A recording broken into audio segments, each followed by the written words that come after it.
rolling out with the break of dawn.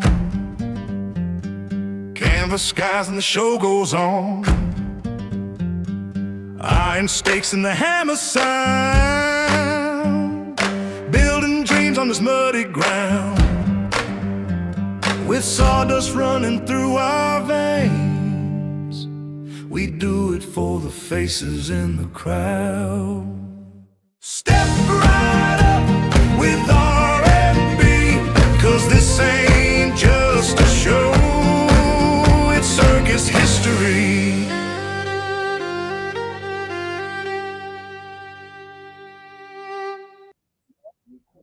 Today, we have a very special guest. We have the last ringmaster for Ringling, Barnum and Bailey, Mr. John Lee Iverson. How's it going, sir? Hi, how are you? Pretty good, pretty good. We're doing fantastic.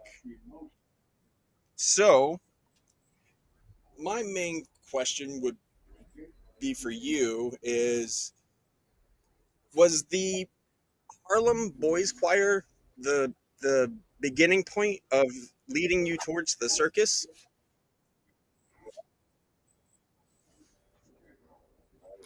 No, not at all. The Boys Choir of Harlem was just a wonderful organization located in New York City, New York, in the village of Harlem.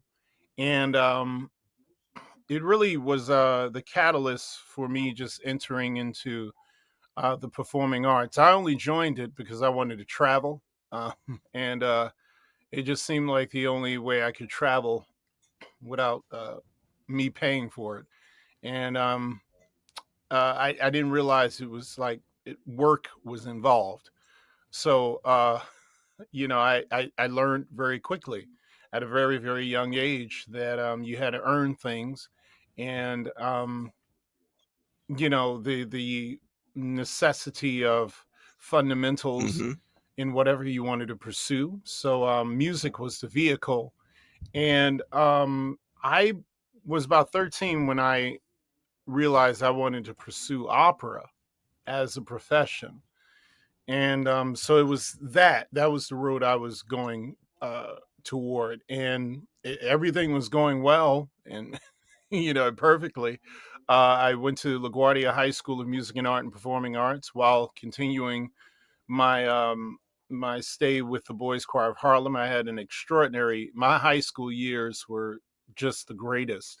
I was touring and going to that great high school. Graduated, went to the Hart School of Music on scholarship. Studied with the late great Jerome Pruitt, and the whole thing was about building me up to eventually have an operatic career. I graduated and I really didn't want to go to graduate school. I got the idea with a wonderful teacher I met to go and study in Europe, but I needed to raise funds. So while auditioning here, too, and everywhere, here, there, and everywhere, I happened into an audition for a dinner theater show, Huh. which so happened to have whose director was also directing Ringling Brothers at the time, Phil McKinley, and he so happened to be looking for a ringmaster who could sing, and he was very emphatic about that point. I was completely ignorant to the musical legacy of Ringling Brothers and Barnum and Bailey and circus in general. Like most people are. Most people are ignorant about like how very intricate circus is in our history, in our culture, how much it's given, how much it's been the template for so many things in a very That's positive very way. true. So it was really interesting. He called. I got a call.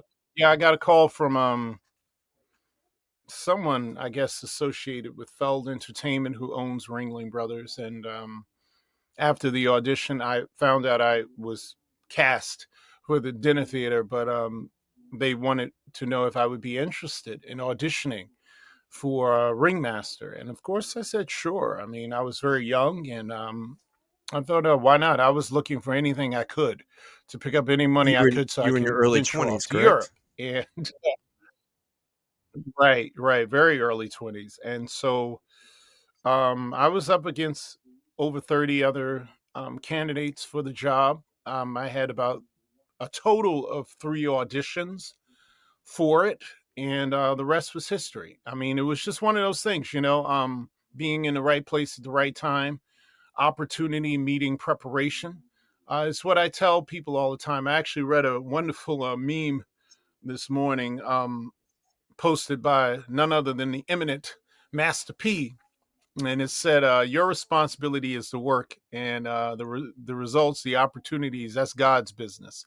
So, I tell a lot of people when Mm, I give talks every now and then. And I always tell you, your job is just to do what you're supposed to do your work, especially now when you're young. Um, and I'm emphasizing that to my kids now. um, and if you're entering college now, especially if you've been blessed with scholarship money and what have you, your job is to work. Like, get the whole thing about, I mean, it being a little overwhelming. That's cut that crap out. You have the energy now for it to be overwhelming. And if you're majoring in what you claim you kind of want to do, yeah, you should be burning that candle from end to end. it shouldn't feel This is like the work time though. to do it. I always say your 20s. Yeah, and even if it does, so what? You'll thank yourself when you're 40. You'll thank yourself for if you can double major, do it. I mean, like I'm telling, like that's my message to a lot of these young people right now. Education is still a great equalizer, and if you have the opportunity to learn and get something going now, please do it. Do it, and overdo it, overkill. Be absolutely a isolated, whatever. It's not for the only socializing you need to be doing is for those who will be a healthy network for you later. Absolutely. I Well, mean, that's what it all comes down to, because you're going to get in through your network. And so that's the socializing you want to do. But other than that, stick to the work, do the work, do your work, do your work, do your work, do your work, and do your work some everyone that more. we've talked to, and don't worry about every any. every performer that we've talked to, they've said you just have to grind, grind, grind, and once you get there, you'll be like, "Oh, I made it," and you're going to keep grinding. So that's a good message. Yeah.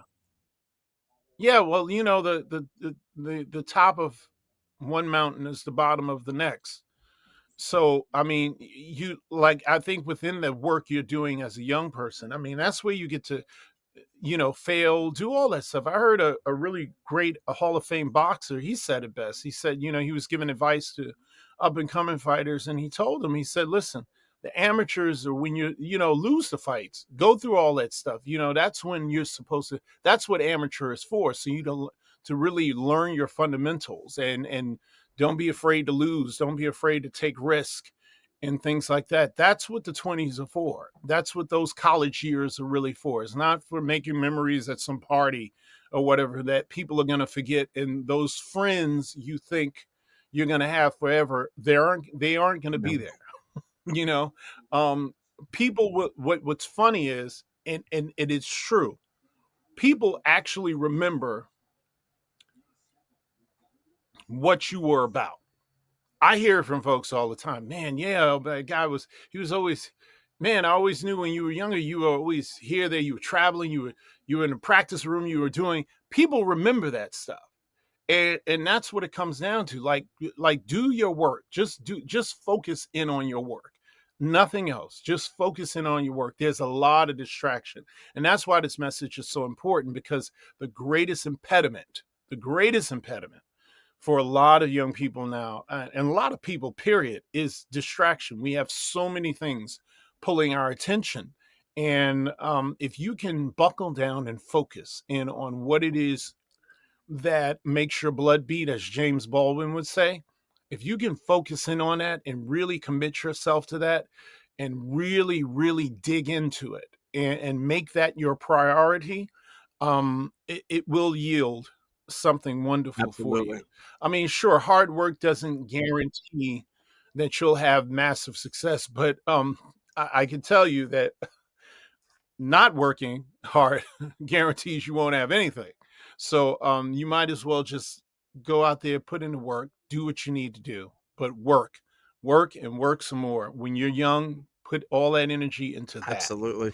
So in your when you were 20, you were working hard, grinding away to be an opera singer, and then at 22, 21, you got that audition with the Ringling Brothers. How did that change your life? Well, that was the thing, here's the thing. I actually I was on the cusp of the road to severely grinding. So when I was in college, I was doing what I was supposed to do. I was in a practice room. I was, of course, attending my courses and classes, and I was the guy who people knew. I was the guy I always had my headphones on because I was always. I mean, I just was ensconced in music, and I would be in the library listening to the albums from the uh, uh, great singers of the past. I mean, I remember I almost failed a class because I kept going late because I was so into Sarah Vaughan at one point, and I would just listen to these classic albums of hers. But that was a part of my personal study, and that's another thing I tell people. Like, I mean, whatever you do, it's not enough just to do the curriculum or the assignment. You have to have your own laboratory because that's where the artist is made. Your artistry is made in your own laboratory, and nobody excelled in that better than the king of pop, Michael Jackson. He talks about it. He talks about it in a letter he wrote to himself when he was on tour with his brothers of what he wanted to be. And in that Hmm. letter, he didn't just write, a lot of people, we write all this stuff we want to manifest, and I'm going to be this, and he wrote that. But he also wrote, I'm going to be a scientist. I'm going to work. I'm going to dig. I'm going to study the masters, and I'm going to dig and dig. And he wrote that. And that's exactly what he did. I mean, there's stories of him dancing every Sunday. He would like do a juice fast or something, and he would just dance and dance and dance and dance until like he couldn't move. There's stories of him like watching videos of James Brown and Jackie Wilson and Fred Astaire and Marceau and studying all these different artists and really just breaking down segments of what they did. That's what I'm talking about. Like, you have to have your lab work. I was on the cusp when I graduated the Hart School.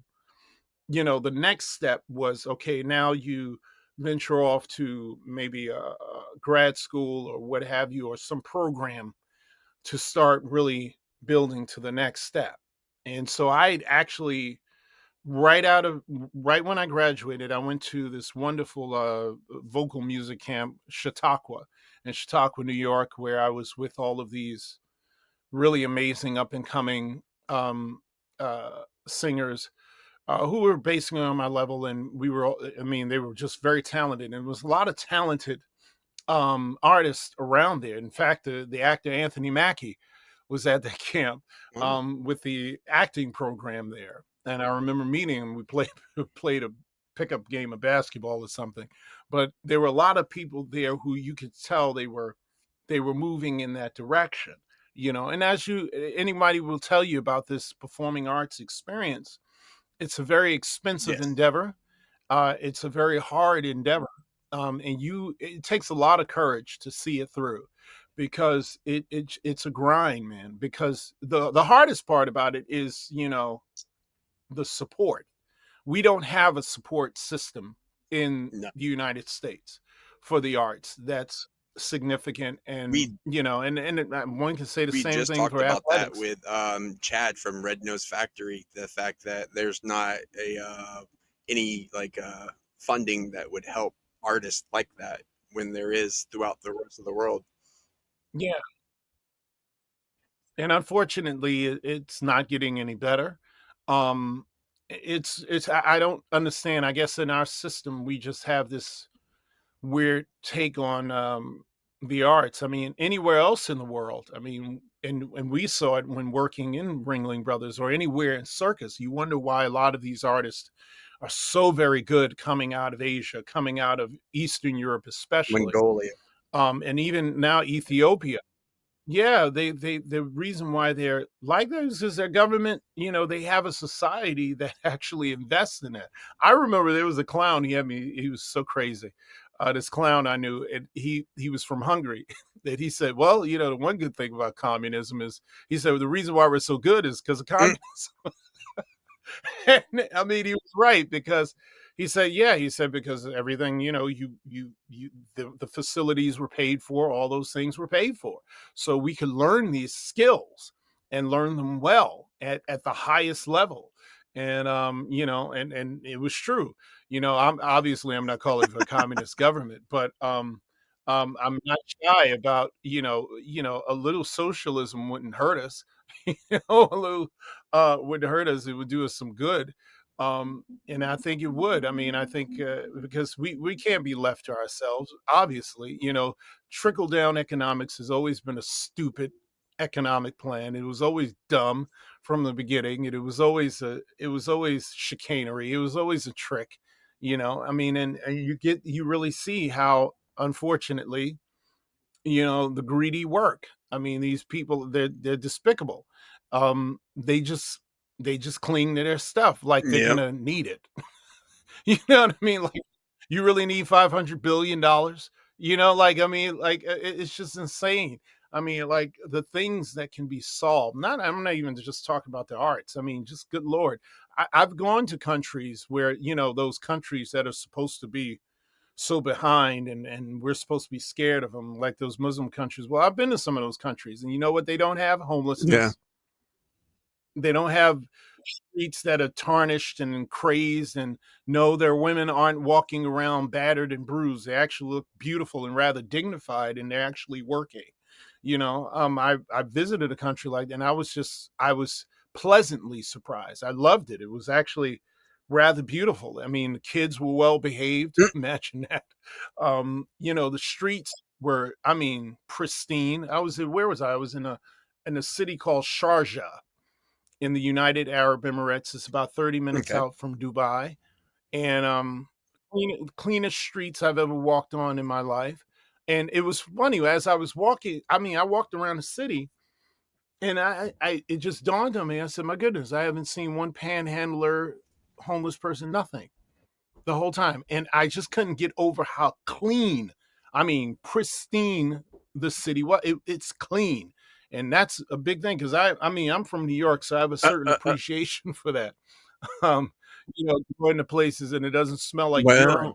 well, I mean, so I think we can learn a lot from, neighbor countries about how to, really truly and authentically advance society for the good. And I was actually over there for a something that was called the Sharjah Biennial, and it's like a contemporary mhm. arts festival of sorts. And I was just invited over there, and it was great. It was beautiful. And what they do is they invite all these artists from all over the world, contemporary artists from all over the world, and the city is used as basically the backdrop for their work. So they'll set up works in Oh, very different nice. portions of the city.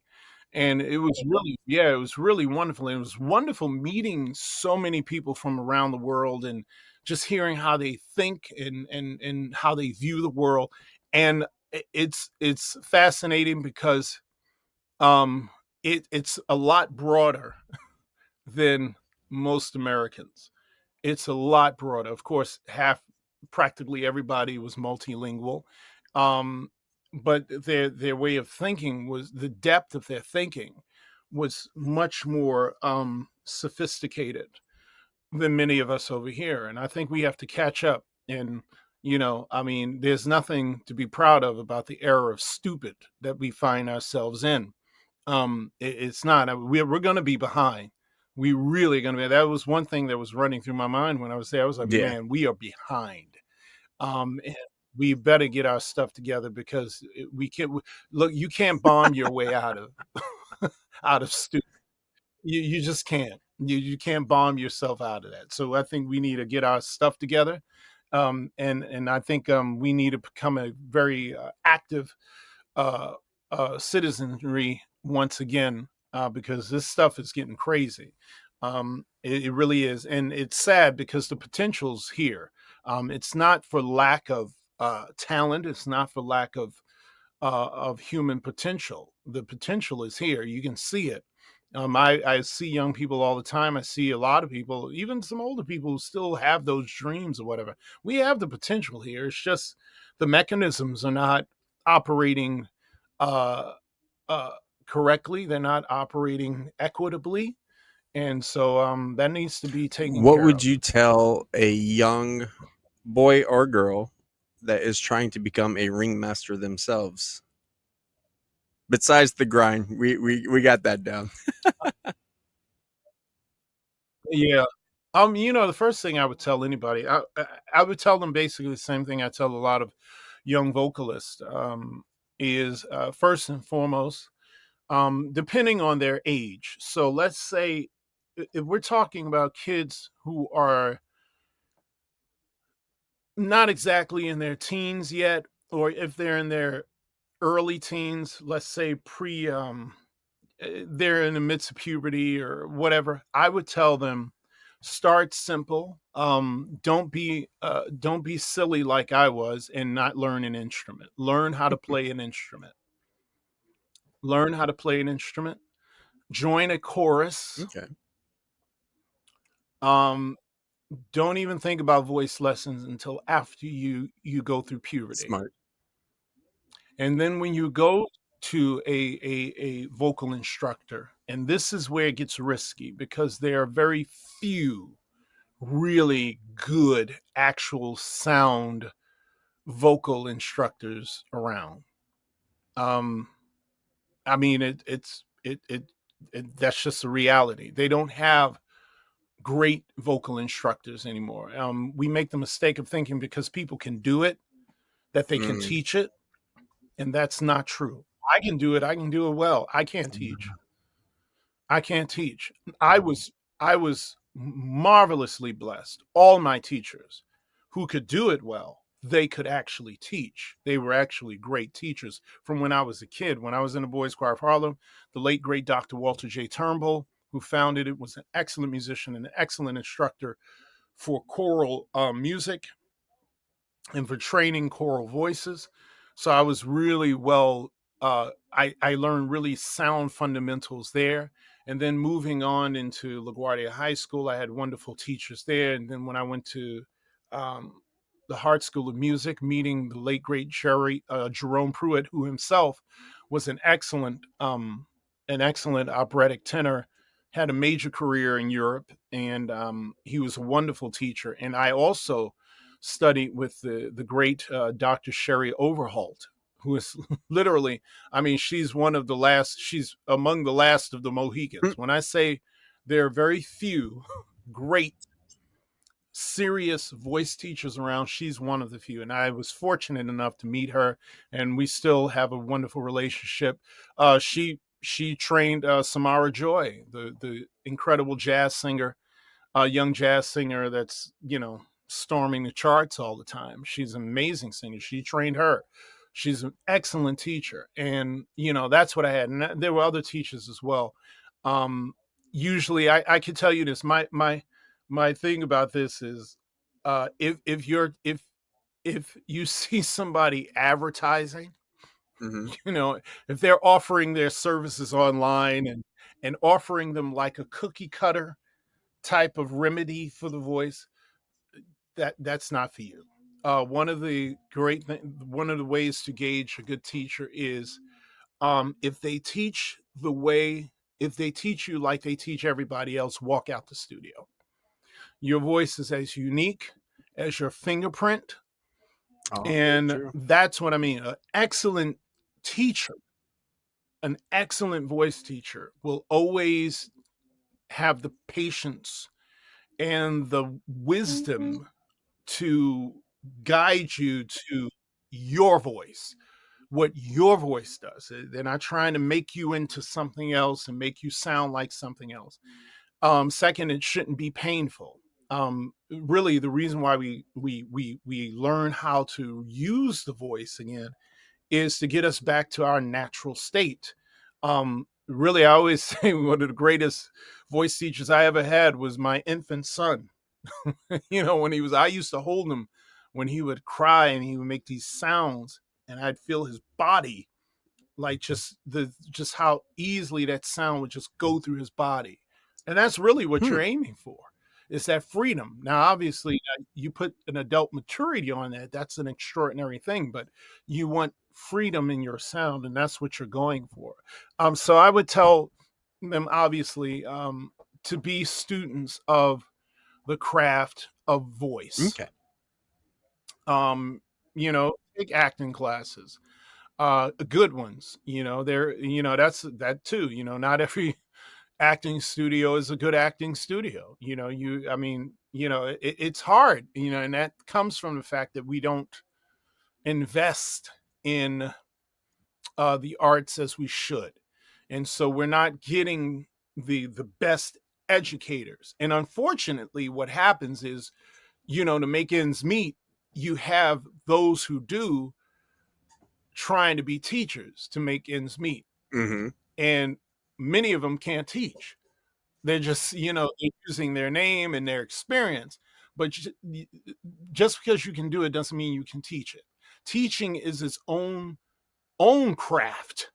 It's its own peculiar gift, and it should be honored that way. And there should be, uh, it's a recognized science, in my opinion, that we all aren't gifted with, and we all haven't learned. And I think that there has to be a distinction. And but again, but because we don't invest in the arts as we should, we're not identifying those who are those kind of teachers. I mean, the same thing works in the sports world. I'm a huge fight fan, and some of the greatest boxing trainers uh, were, in many respects, failed fighters.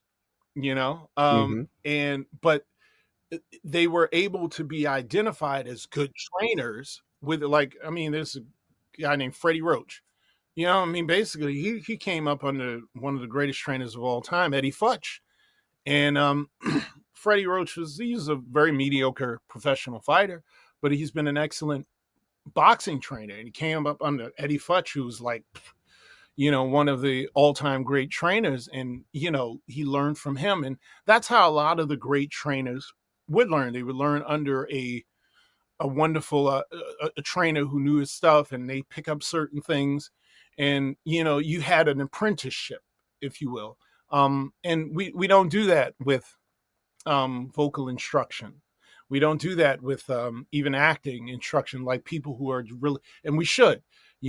I think teaching it's a craft, it's an art, and you need to learn.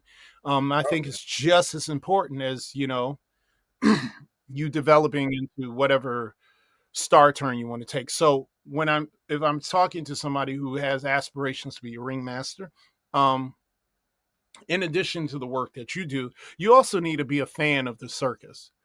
First and foremost, a fan. You don't have to be a historian and all that stuff, but you do have to be a fan. You have to have an appreciation and a love, even for the genre, and for the people you're going to present, um, because it matters deeply. These people have worked, and they will work their whole lives for that 6, 8, 10 minutes of their Oh, feature, absolutely. Yeah. and that's a big important thing to them. These people are coming from legacies, 5 generations, 6 generations, 7, 8, 10 generations, you know, and so their name matters. So I think when you learn to have an appreciation for the genre, which I gained very quickly, I I pat was gonna myself on the ask. back. I was I gonna gained ask, that is that very something quickly. that was gained very fast, or was that over the years of just doing the job? No, it was gained very fast for me when I joined Ringling Brothers. And I think it was gained very fast because of my training in the boys choir. So when I was in the boys choir of Harlem, one of the things we were made to do was to set up our stage, I knew kids who were 10 and 11 who could work Wow. lights and sound. And we were made to do that. And we were made to do that for the specific reason that the late great Walter J. Turnbull, the founder and director of the Boys Choir of Harlem, he would tell us very blatantly, I don't want you to be the type of young artist who think you're above others. I want you to understand that there's a collective that makes all of this work. He would tell us other tidbits, like when we would visit hotels and we would stay in our hotels, like, if we get kicked out of here, you're not going to make it home. And he would say that 'cause he said, just because he said, listen, just because they have maids and custodial services doesn't mean you have to act like banshees. And because we would hear those stories of these rockers or whatever on tour, and they would just do such hedonistic things to their rooms. And he said, you have to always remember you're an ambassador for yourselves, your families, your culture, your people, your country, everywhere we go. And how you represent yourself Absolutely. matters. And of course, ethically, just because that person is in custodial services doesn't mean that they're beneath you. No.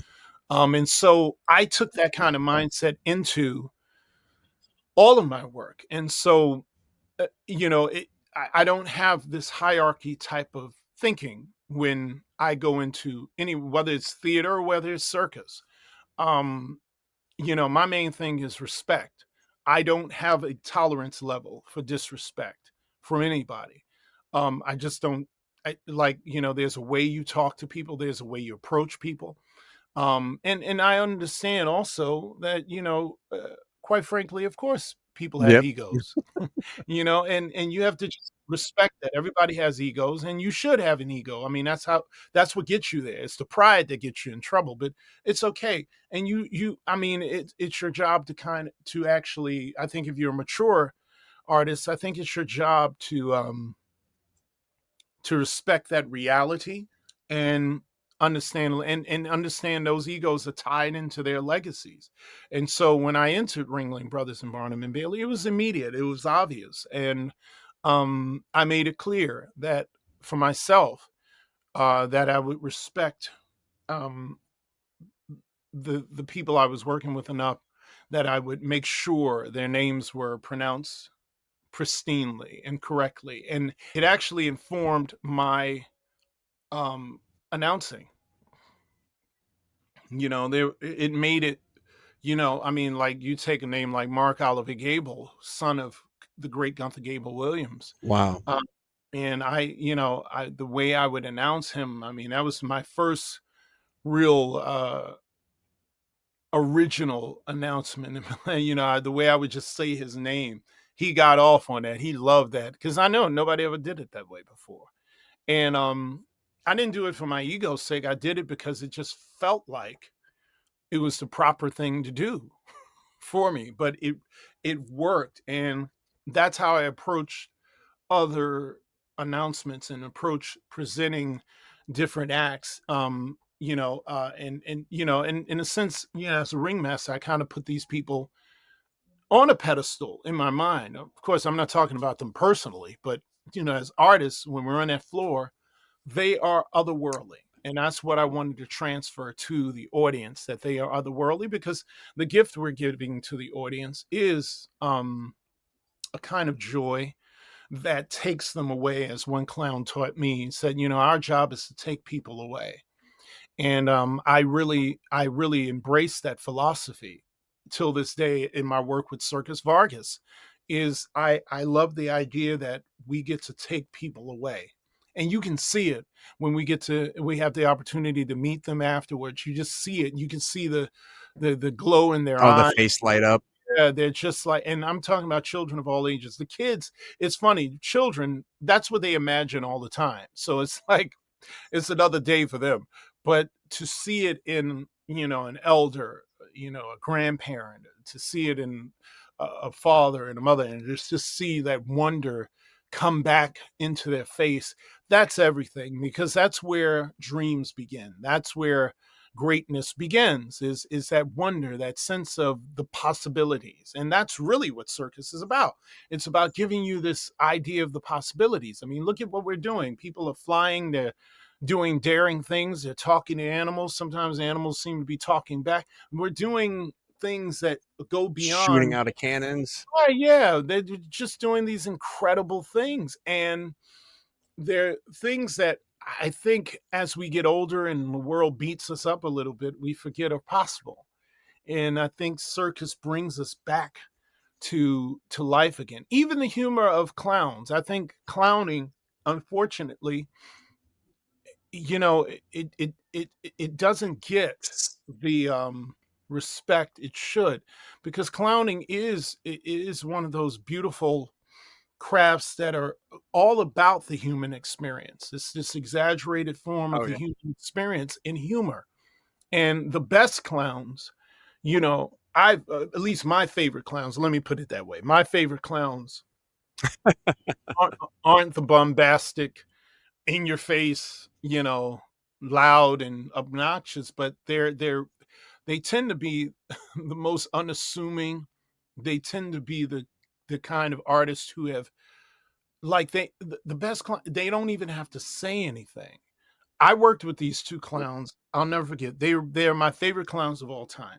John Mitch Fredis, and Alan Ware. So Alan Ware had his clown agent was Grandpa, and uh John Mitch Fredis, he had like a tramp. His was a tramp. These guys Hmm. were hysterical. They didn't make a sound. It was in their movements. It was just in the way, I mean, the way they set the makeup, to the point More they the Charlie embodied, Chaplin. they they embodied their characters, so they embodied their agents so much that on several occasions, I kid you not, I had audience members who would berate me about the grandpa character. How dare you all make that man work like that at his age? That happened to me a couple of times. And I just thought, oh my goodness. And when I would tell Alan this, he would just, I mean, he would laugh so much. Because, I mean, what a compliment to the How work. old was he at that point? Oh, he had to be like, I don't think Alan was, I think he was maybe late 20s, early 30s. And people are like, why are you making that old man work like that? I mean, but he was so Yeah. consistent with it. I mean, I'd watch even how he'd exit from the floor. He would exit. He would get to the second curtain, wait till it closed, and then he'd get out of character until the audience could not see it. But until he got there, he was that old man. Mitch Fredis, his tramp, was hilarious because he would walk around with, he's the hobo basically, and he walk around with this cardboard sign which said, Hmm. uh, "A kiss for 50 cents," and he had these balls in his cheek, and I mean, he wouldn't like walk. He kind of slide, shuffle his feet, and the women, you would just see these women just hollering with laughter, and they kiss him. They just all these women would kiss him all the time. I was just mesmerized by this. I said, man, these guys, I mean, but every movement, but it was so incredible. And I'm like, I learned so much from that, because that's thorough art. That's when you have done, when you dig and dig and dig and dig. It's kind of like Tony Bennett, the late great Tony Bennett, in the classic American songbook. I mean, he sang those songs thousands of times, but they were always Hmm. fresh, because that's what artistry is. It's a constant search. It's a constant dig. You never arrive. As I've taught my children recently, I said, there are no masters. There are no masters. There's just a journey. That's why Jesus said to be, don't call anybody your master. I'm your master. There's only one, only Well, God that's is good. very Only true. God is great. Only God is the goat. I mean, there are no, that's why we say there are levels to this. There are levels, and some people are on a more advanced level than others, and you want to study that. So we're all on that journey. Again, the top of one mountain is the bottom of another, and you keep climbing, and that's the adventure of it. And I think if we think in those terms, you drive yourself less crazy, and it would lower your stress. That's one of the main things I like to tell young artists, aspiring artists, is once you start, you are. If you start, you are. Now, if you stick to it, no, rather, once you start, you start. But if you stick to it, then you are that thing. And you're going to go through seasons. You're going to go through this stuff. But if you just stick with it and you're progressing, because that's the thing, it's about progress. It's about progress. How do you learn to play piano? One note at a time. you know I mean, and that's Very true. yeah, with everything. I mean, I think we've lost the art of patience, the art of embracing a process. I mean, bring back apprenticeships, but of course we have to cultivate real teachers again, where we have people learning from those who are far more advanced, and what you find are people who are truly teachers in their soul. They are just overwhelmingly generous. They can't help it. Oh yeah. If you've ever met, and one of the great joys of meeting people in your craft or in your field who are that, they generally tend to be very generous. They tend to be giving, and especially if you're serious. We saw it right with the late great Kobe Bryant and Michael Jordan's relationship. Imagine that. Like Hmm. you're competing. These are fierce competitors, but this young man had the good sense to go to the guy and just pick his brain, and would call. I mean, Michael Jordan spoke about it at his memorial. He would call me like 3 in the morning, asking these questions, and that to me is a wonderful thing. I mean, that's what we're supposed to do. I look forward to it. I've had the privilege of doing that for others in my field, and I enjoy doing that because I think that's what it's about. The world is round, and I think what makes the circus so successful, and why the circus is forever, is because it is a circle. One informs the other, and there's no real Oh yeah. hierarchy here. It's this journey. I've been on a journey for a while, and I'm at a certain place, and it would behoove somebody who is saying, hey, I want to do that, to talk to me. And if you want to have, I would love to. I'd love to give you some sound advice, and you progress some more, and I could give you a little bit more, because guess what? I'm always progressing too. I don't think the same way I do about this as I did when I was 22, or as I did when I was 35. I mean, Hmm. I'm a few months from 50, which, when I was 22 was a huge number.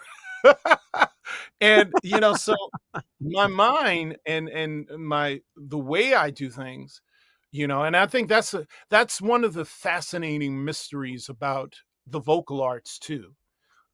Especially when your art requires your body, um, and it requires your physical mechanism. You have to account for the fact that, due to biology, due to time, nobody beats Father Time. Due to nature, due to life, I may suffer an illness, or I'm going to slow down. you know, yeah, I stay in the Oh gym. yeah. I'm blessed with a brilliant wife who feeds me wonderfully well, and she's one of those great partners who's always, I call it a general, because she's always on me. There was there was always those scenes in the Cosby Show I giggle about, from the great classic The Cosby Show, where you see the Heathcliff Huxtable character. He's sneaking into the cabinet to get chips, and here comes the magnificent Claire, and she's on him and throws him a salad or something. That's my life. And but it's one of these things where I realize that, I mean, I'm far more aware of my health. That's another thing I want to emphasize to young people. health is important. Yeah, because it's hard for them to appreciate because right now your body is a rubber band. Like it's amazing the Yep. stuff you can put your body through at 20 something years old and you can just recover. Like I'm shocked what I could do when I was in my 20s and how I was moving and the energy I had was insane. I would die doing it now. Um and I was always I was about to aware, say now you would be like, oh no. man, I wouldn't even try it, man. Every time they talk about choreography here on Circus Vargas, I look at them like, you know, I don't do that. It's just one of those things, you know. But yeah, I remember because I was always, I will say this, I was always aware of the importance of physical fitness and health. Again, the Boys Choir of Yes. Harlem was a great route for me because the thing they would really drill into our psychology was you are vocal athletes. And so we would go to summer camp every year for about 3 weeks where we would learn our new music for the new season and we would, you know, brush up on musical fundamentals. And there would be various activities. We give concerts. But one of the things we do, we get up every morning around 6 o'clock and everybody, we go work out. We go to a physical workout. And sometimes if people got in trouble, we'd go work out. And but we did that because and he put that in our minds like you have to be mindful of your health. You have to be mindful of your health, especially men. You have to be mindful of your health because we still have this really distorted uh, thinking where you know you just muscle through it. No, don't muscle through nothing. You feel that ache, you feel that pain, you feel something that's off. Go to your doctor. And you know, go to your doctor. Go see a doctor. Go to a clinic. Go whatever you have to do. Go check it out because it could be something else. Go check get your, you know, please find a routine. I always tell young people, find a routine that's suitable for you and it will change. You know, find a physical fitness routine that's suitable for you. And stick to that, you know, really make the gym, make however you were, if you're a runner, run, if you're in the yoga, if you're in the martial arts, whatever, make moving this flesh in a serious way where you sweat, you know, not on the phone on a treadmill, where you sweat and, you know, just soreness in the morning, make that a part of your routine. Seriously, it's a big deal. And you know, I have a certain appreciation for it even more now. My son, who is a musician, he plays double bass. And Oh, very it's nice. yeah, and so, you know, what I know about that from friends of mine who are musicians, especially bass players and those who carry heavy instruments, is it's physically exhausting and it can you know, wear you down. I had him meet with a wonderful bassist in New York when we were on a holiday and it was wonderful. I got him in contact with this gentleman and he gave him some sound pointers, you know, about he told him about the surgeries he's had on his shoulder and his back and his fingers. And so I was like, yeah, I told him because Mm. my son has this aspiration to be in symphony orchestras and I think that's a great aspiration. But you know, to do that work, I mean, you're gonna be playing 2 3 hour concerts, you know, and maybe you may play for operas or musicals or soundtracks or what have you. I mean, you're going to be there for hours, you know, and you have 8 to to, 12 hours a day. yeah, you know, you really have to really be so I'm more mindful of my body. You know, drink water. Water is your friend. You know, it's funny. The older you get, the more the older you get, you realize, oh, my parents weren't uncool. They really were they really were a cheat code. You know, all those anecdotes, you know, your elders were giving you, they were right. Drink your water. That they were Go trying to outside. pass down to us. Yeah, Yep. and we're knuckleheads because your body's a rubber band. Move. And you Yep. bounce back. I can tell you, man, listen, I used to be so doggone crazy when I was on the Ringling show. My first year especially, I had this partner in crime, and we go out, and I remember we were going to a party at some college that we never made it to. It was first of all, it was like 3 hours away from where we were, and we were horrible. This was before GPS, so we couldn't find our way out of a paper bag. And I, I remember it was a Friday. Yeah, it was a Friday. Now, why is that important? Because what's Saturday? Three shows Saturday. And our ridiculous Uh-oh. behinds, we just turned around and just said, all right. But when we got back, it was like 4 in the morning. So we didn't even go back to the train because we get lost trying to find a train. So we just found a hotel and just crashed there. Got up. He worked in the animal department, so he had to get up earlier than me. But whatever. I mean, we had that 11 o'clock show, and I don't. It's crazy because I didn't even feel it. I didn't even feel it. I mean, it was like I may have napped in between shows or whatever to make up for it, but that was it. But I was like, this is insane. Like you can do that when you're young. I wouldn't recommend it. I would recommend you get into a real habit of taking care of your body, taking care of yourself. That's the thing. And that's Early. across all learn to take care of your body early. Learn to take care of your body Yes. early. Like, I mean, you'll thank yourself later. Because think of it this way: you don't like in the chance that you live to be in those wonderful that you have the privilege to be in those senior years, you want to be mobile. You don't want to be like I have the privilege here at Circus Vargas. I work with seniors here who are very mobile. They're very independent. They're in their 80s and they help us set up the tent. I mean, and they are very intricate to how They this set place up the runs. tent in their 80s? Help set up the tents. They help set up the Oof. tent. Yeah, there's the legendary Vittorio Arata. Look his name up. Vittorio Arata. He used to have this incredible two-man act with his brother.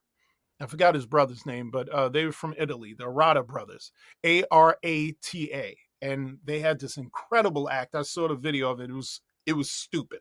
It was like I think he was on a wire. His brother's head to head, like he's balancing his brother on his head while they're on a wire. I was just insane. And I mean, he's always working out. This old man, he's like mid 80s. He's got a grip like a vice. Um, his wits are all there. Him and his wife, they're very, I mean, they're there. They're clear minded. They're, sociable. They're energetic.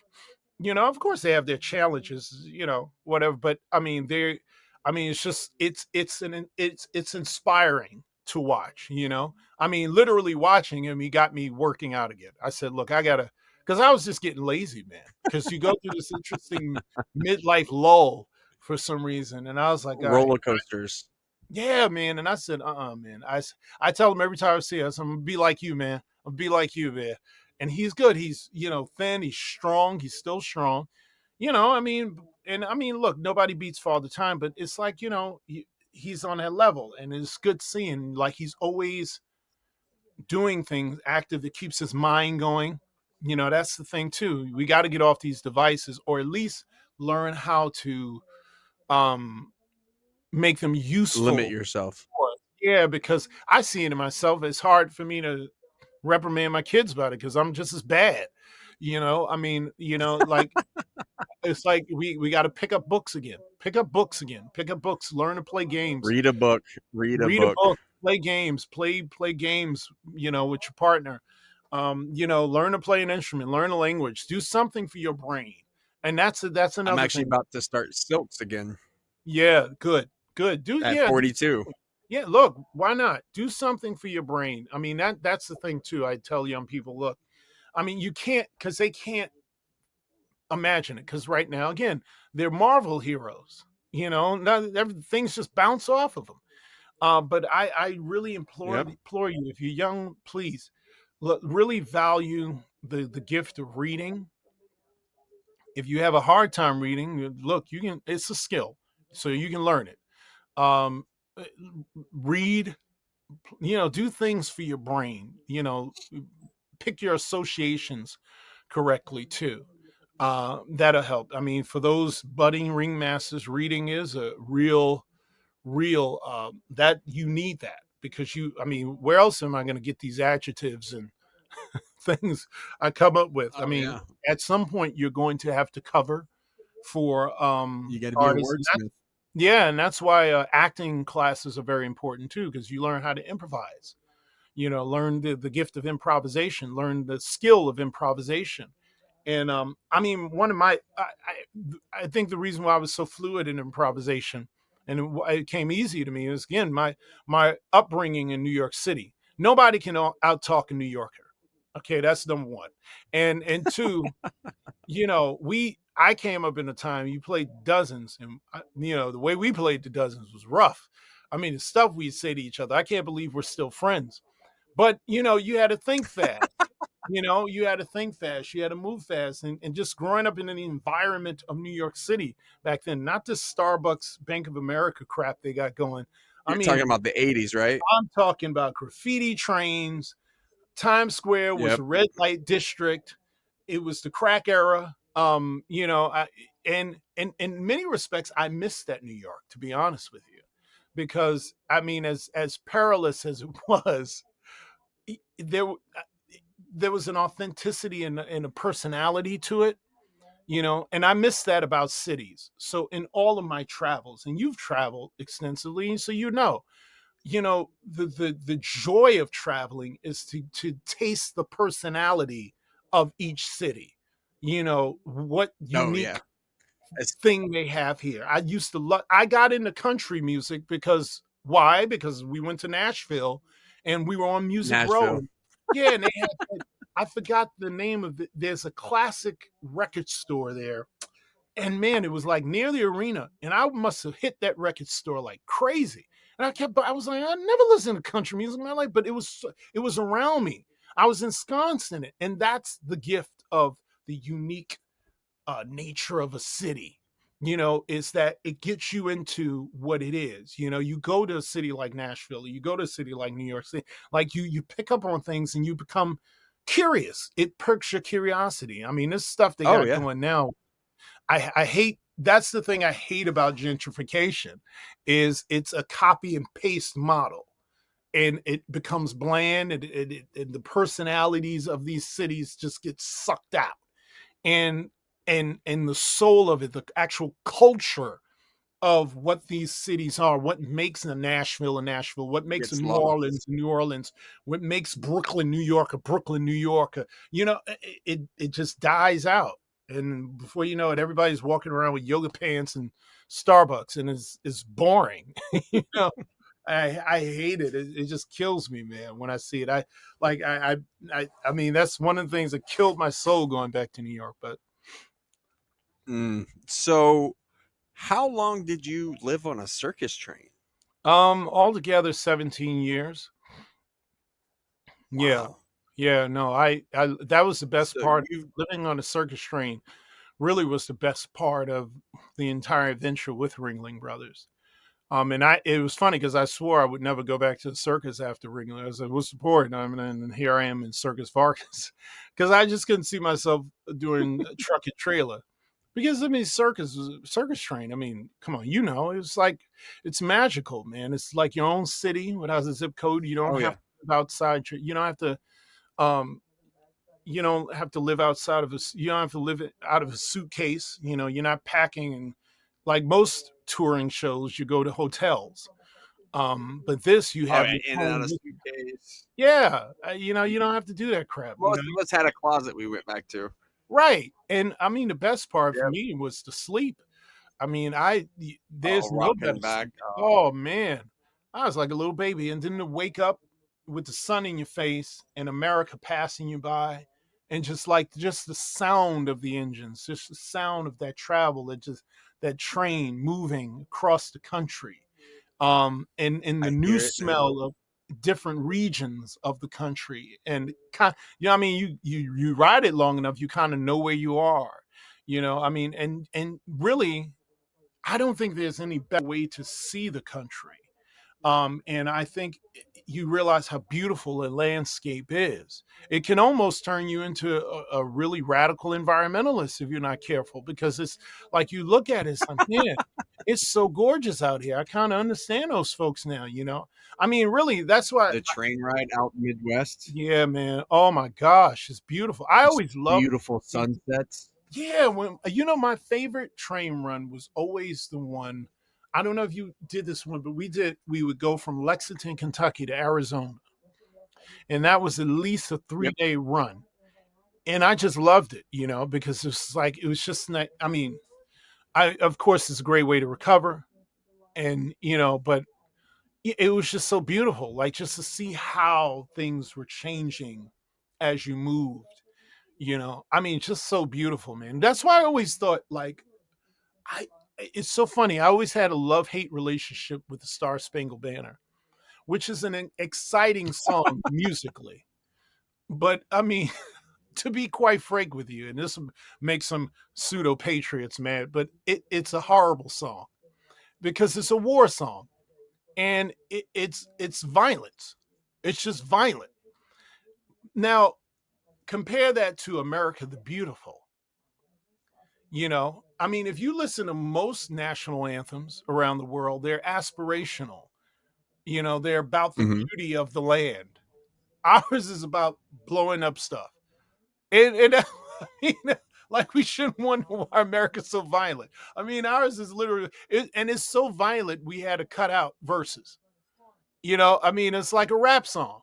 Like so. I'm like, I don't know. I mean, like as a vocalist, vanity wise, oh, I love it. You going up and down, and you show off on that song. It's great, but as far as the spirit of what you want to present with your country, I think America the Beautiful would be much more ideal and much more unifying. And I think it would actually change a lot of the direction in which we're going with this country, just off that song alone. I think it would cause us to, especially our young, to really pay attention to our environment, pay attention to the climate, pay attention to their nature. Hmm. I mean, it's a beautiful, beautiful song in every way, musically and lyrically, and it I think it paints a flattering Instead of just at portrait of a what. Starbucks somewhere. Yeah, in the Rockets, red blare, and I always hear boom, and it's like, okay, and we're talking about killing and bombing and war. It's like, but I don't make those decisions. But I think I would prefer America the Beautiful. I think it's a much more aspirational song, and I only got that really. I mean, that really became seared into me while traveling on the Great American Circus train. Because America is truly, I mean, when you lock out all the noise from the riffraffs who are looking to tear it to shreds for their own personal gain, it's a gorgeous country, and its potential is boundless. Um, the people just need to get their minds together, and I think that's the thing. I mean, we need to stop the hate and go to the circus, because quite frankly, that's where the template is. I think the Great American Circus is, in many ways, a template for saving this nation in a true and equitable way. And you can't come up with anything better. I mean, you have all these different people coming together with these peculiar different talents, and I'm not just talking about artistry. We're talking about the talents of the crew and the staff and the people that make it Oh yeah, run and backstage. and feed and set up. Those are talents too. That was one of the things I really appreciated and I loved, and I picked up on very quickly when I joined Ringling Brothers, and I always appreciated was the synergy between um, cast, crew, staff. Like it was just seamless, and the regard everybody had for each other's contribution. I never once witnessed. It was a brother and sisterhood. Right, I've never witnessed once a cast member ever disparage somebody on the crew. I've never witnessed that. And I'm sure if it happened, they probably got punched in the face. Like what I would witness was the opposite. Now, what I would also witness was when people weren't living up to what they said they were, you know. because that's offensive, Hmm. because our lives are so interwoven one to another. I needed the person who was driving my float. I need you to be sober, please. And I need you to be sober minded, and you know because I'm dependent on you. My sound person. I need that person to be on it, and accurate, and I mean, all those that we're like interconnected. Like, I depend on it. I remember my first year with Ringling Brothers, I was rooming with a beautiful, beautiful, beautiful artist. His name was the late great Mark David, and he was an aerialist. The guy looked like a Ken doll, but do not be fooled. He was strong as a freaking bull. Um, and he and I had so much fun in our drive. Like, the stuff, like, he was hilarious. We had such a great time, and he taught me so much about professionalism just in his example. And he dropped some anecdotes, and I would question him about his training, because he was of that old school. He catch himself by his heels, no apparatus, no safety, nothing. Did that show after show, up there 30 feet in the air.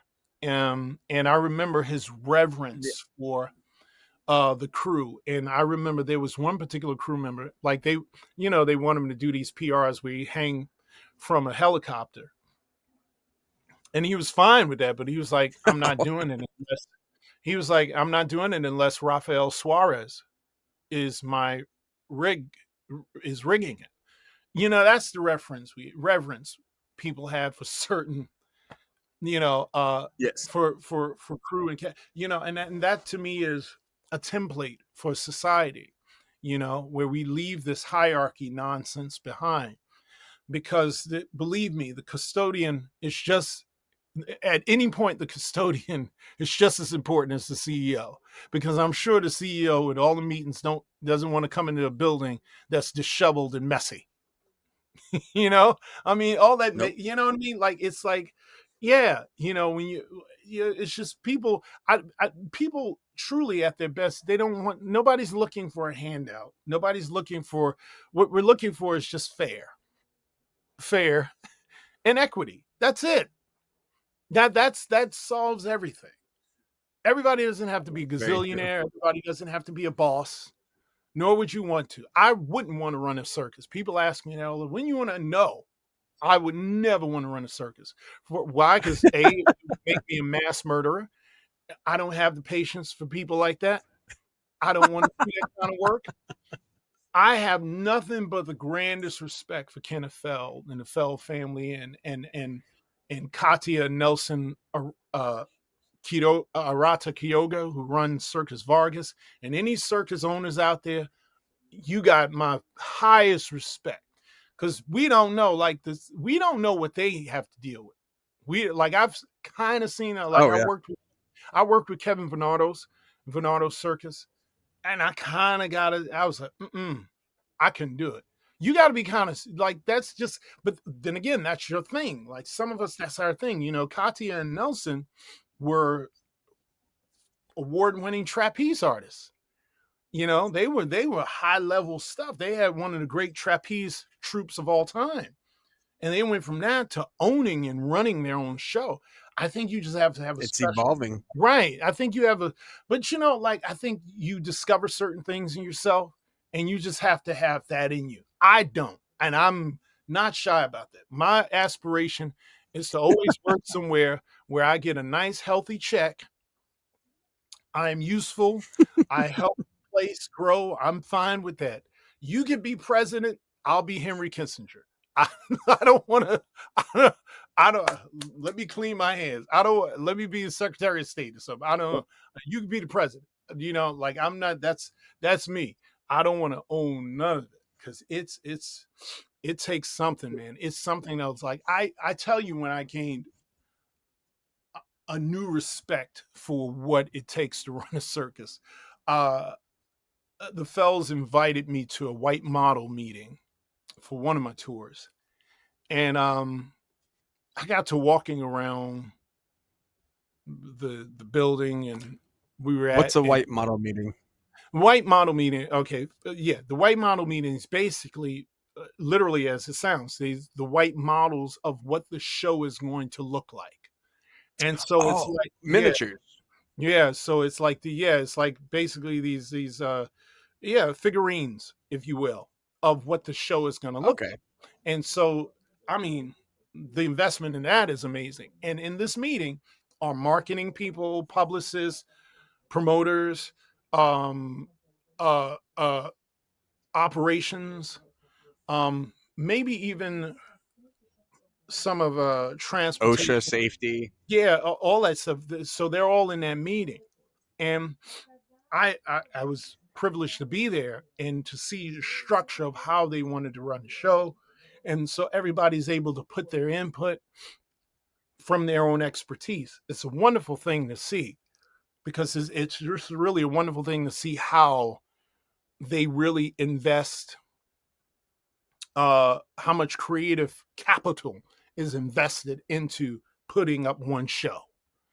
And then Yeah. I think on a break or something, I was kind of walking around the building and I looked and I saw these gargantuan props or whatever. I think maybe it was a piece of a train. I don't know. And I just see these workers in there. I'm going, how much money is just that one thing? And this is one show. Okay. This is just one show. That's when it hit me. I said, I don't want to run nothing. I said, I don't want to be nobody's boss. No. No. That's why I have no problem with my wife telling me what to do. I have no problem. I said, baby, you can run it. I'll be the she said, no, you're my king. I said, I'm a figurehead. That's about it. I'm a figurehead. She's the general. I have no problem. I have no problem taking orders. I have no problem. Yes, sir. Yes, ma'am. Okay. I have no problem. Let a woman be president. Absolutely. Do it, honey. You do it, baby. I don't want to do it. I, What? that's another piece of advice. Know your limits. Do not try to aspire above what you know you ain't about. I am not a boss. I don't want to be nobody but no. Know your limits. Know your limits. If I give you anything, know your limits. You can't do anything. That's a lie straight from hell. Everybody's not meant for everything. You know, I mean, I think that's got people in a Nope. lot of trouble because people, oh, I get, and I'm a manifest. No, you I better not manifest that. You don't want to. Do whatever God put in you, you do that and do it well. If you have boss stuff in you, go for it. I think you should go for it. I'm not Yep. gonna do it. I don't want it. Yep. I don't want it. I tell I want cooks to, all the time. yeah. I just want I to tell meet. cooks all the time. You're only as good as your last dish. There you go. There you go. And you know what's crazy is, value is everything. The value, the beauty of it is the more value you bring to what you do, the more Yep. valuable you are. That check, you'll notice that Absolutely. check will get bigger. Them zeros will start, Oh yeah. you bring Absolutely. value. I mean, and really there's nothing wrong with, it goes back to that. If you ever saw the movie, uh what's that doggone movie? Scarface with Al Pacino. And there's a Hmm. scene, a famous scene where he's having an argument, one of arguments before he kills him. His first boss, who said, "You know what? You got to fly low. Learn to fly low. Me, I get my 10 million a year." He said, "That's it. You fly low." And to a lot of, when I look back on it, I think about that scene every now and then. It's so funny. I'm like, man, that's a lesson, man. Sometimes people's ambitions is Icarus. You just fly too damn close to the sun, and they're people. They got that thing. Oh, let me try another. No, we have to fall in love with content. Enough is enough. You know what I mean? Enough is enough. There's a famous story. Oh And yeah. listen, you never know what your thing, how far it may take you. There's this famous story of this cartoonist for the Washington Post. Yeah, Washington Post. I forgot his name, but I saw it. I think it was on HBO. It was a documentary on him. And so this cartoonist, now mind you, he's a cartoonist. He draws for a living. And he was a cartoonist for the Washington Hmm. Post. He was saving his money and he just do his thing. Now, there was a point where the Washington Post was on the verge of going under. So I guess they were looking for investors and backers to help them come out of it. And he happened to become one of them. Remember, all he was doing was being a cartoonist, right? He Yep. put his in Saving there his money. and it resuscitated. And when they resuscitated, well, guess what? He was still a cartoonist, but he was a multimillionaire cartoonist. You seems like you never know what your thing is going to, if you would just do as you're instructed by God to do. You have no idea where it's going to take you. I think that's what gets a lot of people in trouble because we're so busy looking at other people's lives. Amen. That's another look. Cast out the spirit of covetousness in your life. Because I mean, all those thou shalt not, I swear the older I get, the more all those things you learned in Sunday school, they make sense. They make all the sense in the world. You start saying, because you think It's 10 simple commandments. and what's crazy is none of us can follow them. That's how stupid we are. Nobody follows them. 90% of the time, Yeah, you're right. and I'm like, it's like if we would just look at them as a reflection of how broken we are, and understand and humble yourself to that, and you get it, you go, oh, okay, because I mean, you see it in your life. I've more than seen it in mine. It's like, oh my gosh, like man, I'm like, I mean, it's almost frightening. And I understand why people run from it because nobody wants to deal with themselves in the light of how God is like actually looking at you. That's a difference. That's a big difference. It's a big difference. That kind of holiness is different from your little, I'm a good person. No, you're not. You're not that good. You're not that great. You're not. You're really not. I know you thought you could. No, you're not. You're not. But that's the thing, man. I always warn young people, please do everything you can to dodge away from that sense of covetousness. Don't have no comparisons. Just deal with your personal progress. Listen to those who are on that other level, that higher level. You know, pick their brains. Learn from the mistakes of others. Learn to listen well, and understand the fact you never arrive. You never arrive, and you don't want to, because if you do, you'll atrophy. I mean, that you live until you're done, and that's the thing. I think we have to lose the retirement mindset. Yep. You want to live until you're done, and I wish that upon anybody. If you can Always find that learning. thing, yeah, if you find that thing that has a a a a sense of evolution in it for you, which practically everything does. Nothing has this. I don't think too many things have a ceiling. I think that's make believe. The human being was designed to create. I mean, you see it all. I mean, how do you think you got FedEx? You know what I mean, and UPS and all this stuff. I mean, like Yep. we're designed to create. I mean, people right now who was running Blockbuster probably thought they were the Titanic, and now they're looking around like Netflix and all that. And believe me, there's something else coming down the pike too, probably with that. I mean, there's always Yep. it's amazing to see, and I mean, we've been fortunate to view. Redbox. Yeah, I mean, like there's just always something. Just boom, something's always coming. And now this AI is just storming through. God knows what else is out there.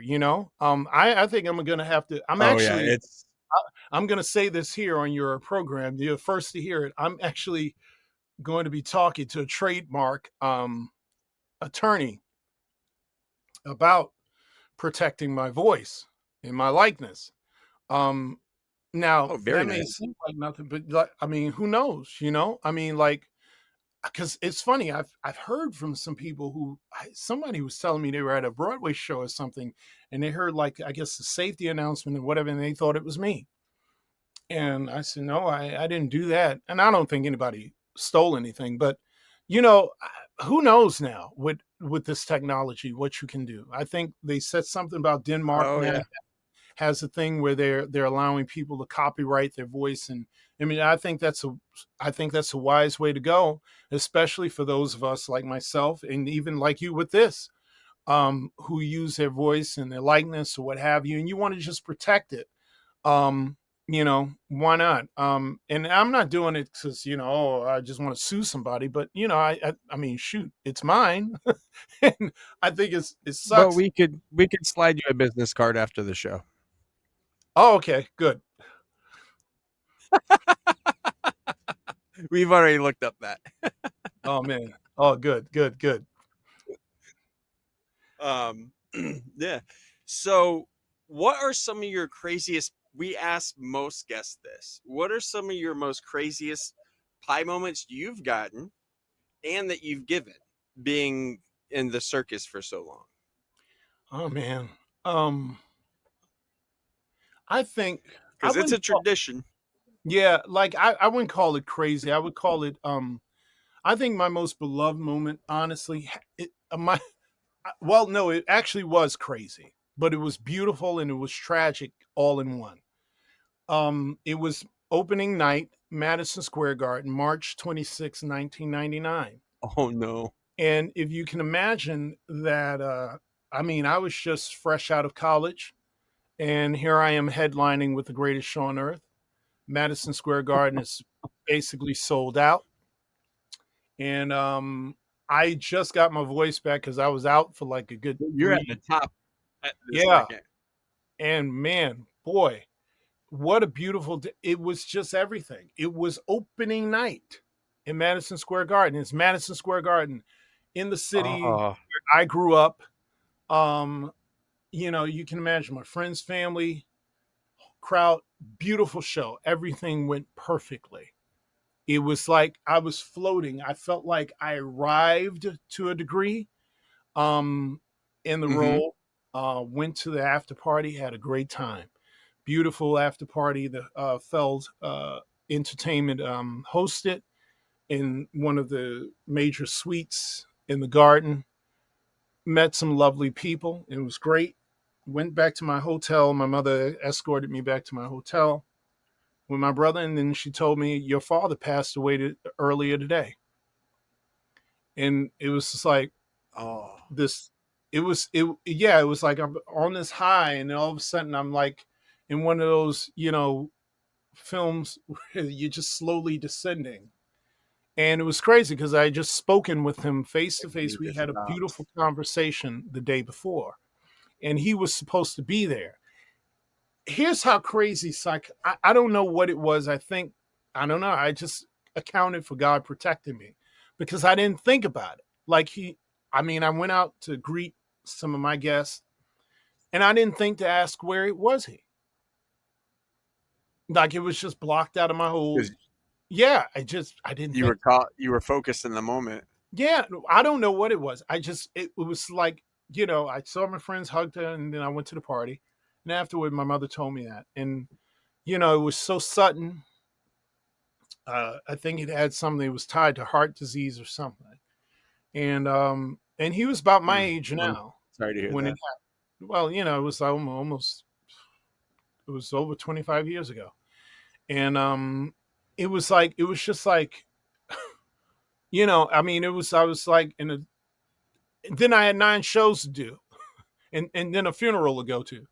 Um, uh, after that, Oof. Tuesday, yeah, I went to his funeral, and he was a that sounds like a firefighter. Broadway show. Yeah, man, tell me about it. I had 9 shows, and basically those 9 shows, I was just in a fog. What's crazy was in the midst of all that, I met this very lovely woman who came to the show. And she was very, and when I say lovely, I mean like just in her presence and her countenance. And she was very kind. And she approached me during the Mm-hmm. pre-show activities. We used to call it the 3 ring adventure. And as I was exiting, she got my attention, so we talked a little bit. And she said, "I'm so glad you're here." She said, "I didn't think you were gonna be here, because I heard about your father. Again, he was a firefighter, so it was, probably in the papers or something." And And she told me, she said, this was my mother and I's tradition coming to a Ringling Brothers show every year. But my mother recently passed away in a car accident. And she said, I just want you to Ooh. know, I feel like, I'm so happy you're here because I feel like somebody knows what I'm going through too. And that was, it was kind of a, a heavy gift she gave me because it threw me into the reality of what it is I do for a living and what it is it gives to people and the responsibility that I have. I didn't have a right to uh, bring my own, even no matter how heartbroken I may have been. As a performer, I guess one could say the curse or the burden you have is you have to leave your humanity at the door. Um, Oh yeah. Whatever you're going through, and I'm very merciless with other performers about this. Like I've gone off on people who've brought their mess onto a stage or into that arena. Like it's to me that is absolute blasphemy because it betrays the imagination of the people who are surrendering their imagination to you. They're there To that to art form as well. Right. They're there for their escape. They're not there for you. You're there for Yep. them. And you have a service to do.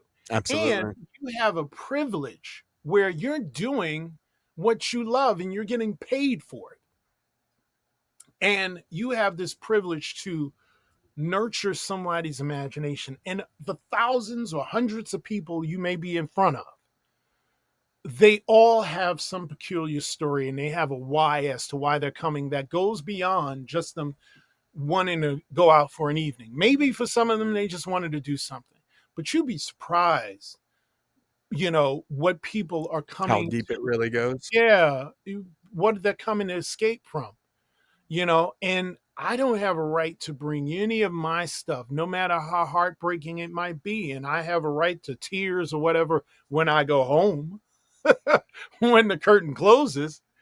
But when I made the covenant that I'm going to be on that stage that night, I'm going to be in that center ring that day, I have to bring all of me as the performer. And I have to do that and I have to give them that and they have to be able to, now if it's too overwhelming for me to do, then guess what? I shouldn't be there. Um because Yeah. you know, Well, that's what carried. That's what's sorry. That's what's carried you for so long. Yeah, I think honestly, and I've been in that situation before. I mean, again, I had to go to the funeral, so we had a show on Tuesday. Ironically, on that Tuesday, we had nine pack, and then we had, gosh, it was a murderous. Well, it was New York, it was Madison Square Garden, so of course the schedule is murderous. But I went to the funeral that day on Tuesday, and I attended it and I just stayed with family all day. And my understudy went in for me. It was one of those, where I mean, because we are Hmm. human, of course, but I think if your humanity is so much that it's going to impede or it's going to affect your performance, you shouldn't go on to the stage. You shouldn't go Step out. aside. Yeah, step aside and let somebody else go in there because you don't want to. People are giving you their time, their money, and their imagination, and Yep. they're not there for you. You're there for them.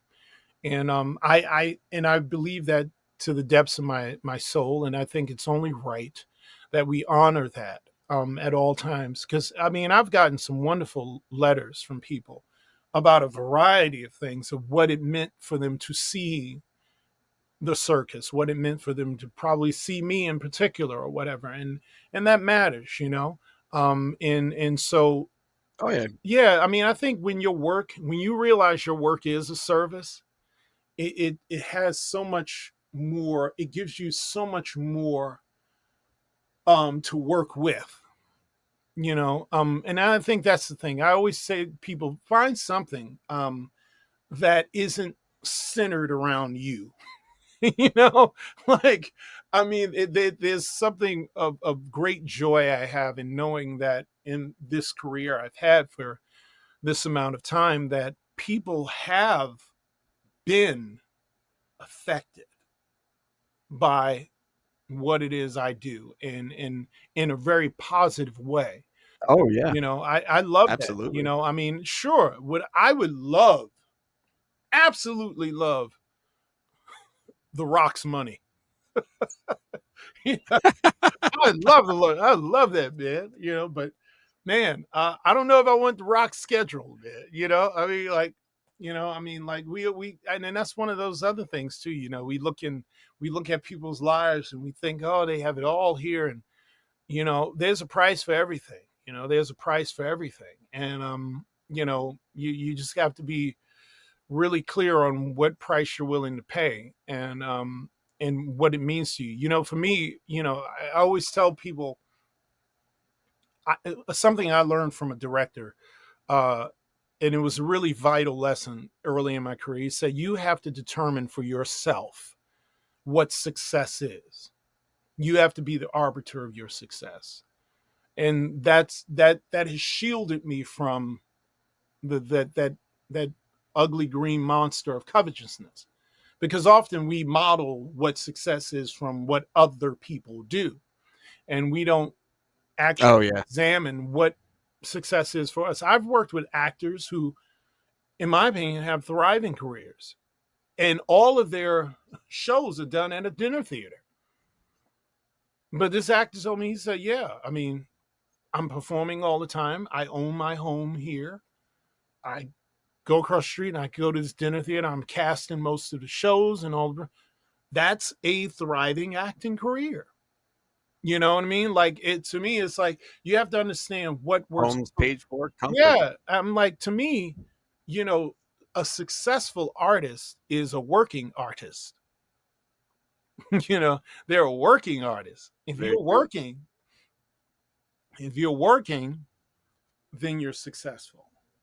If for me, if you're working, you're successful. If you can pay your bills and have a decent life, and you can take care of things, you're successful. If you don't have to sell your dignity to do what you do, Oh yeah. that's a big one. And a lot of us, a lot of people in this industry of entertainment can't say that. Yeah, they may have gazillions of dollars, but there's a reason why you always hear that entertainer somewhere getting pulled over for some DUI. It's crazy. Like, because I know you can afford a driver. You know what I mean? It's like, man, like you always hear these people getting caught up in some wild stuff. I mean, again, if it betrays your dignity, if you can't look at yourself, if you're not comfortable sleeping, if you can't look your family in the face, is it worth it? I've been No. massively blessed with the fact that the circus has allowed me to raise my children on the road with me. Okay, it hasn't been until now that they're virtually grown-ups. My son is 20, my daughter's 16, that we've been apart from it. But for the bulk of their childhood, since they were born, They travel they've with never you on the been train. without their mother and father. That's a huge deal to me. Like, that's a big deal to me. And I know it's informed them in ways that they can't even appreciate yet. And it's done things for me I can't even appreciate as of yet. But there's something, I mean, like, I mean, you take parenting, the reality is really 80% of parenting is presence. You're just being present. Like, it's not that complicated. Yes. 80% of it is being present. I mean, if you're like, there's something to be said about, like, I know my dad was going to be there. I know my mom was going to be there. And, I think also introducing your children to your own humanity, and so they don't falsely exalt you or you falsely exalt yourself. I mean, I think the greatest thing my mother ever did to me was remind me of how human she is. Same with my father. I knew how human they were. And as a result, it allowed Yeah. me to love them in a very authentic way, and not to have, I sure. yeah, I mean, because, like, of course they're going to disappoint you. They're human beings. You know, of course Oh they're yeah, gonna I drop. show my son all the time Yeah. my weaknesses so he can learn from them, and that way he'll grow better to be a better man than me, hopefully. Yeah, I tell my children, listen, the reason why you honor your mother and father, it's not because we're honorable. It's because we're a cheat code. And it works great for you. I mean, it actually benefits you. I remember I was working in a gym one time and I met this lady and she was so wise that she told me, she said, me and my mother have never gotten along. I've never liked my mother. She never liked me. She said, but every day I'm at her senior living facility and I bring her food and I take care of her.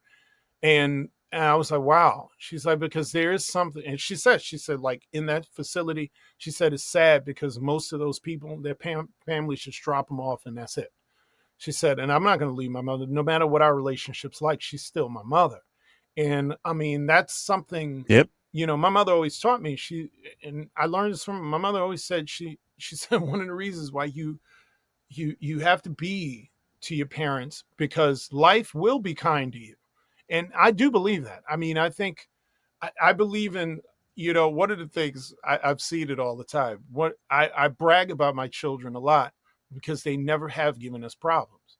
They aren't perfect, obviously, but they never have given us, like, we've never had like just these weird, they haven't been those kids at all. The teen years, like we've never had, they've been very responsible. They've been great. Like they are really wonderful people, human beings.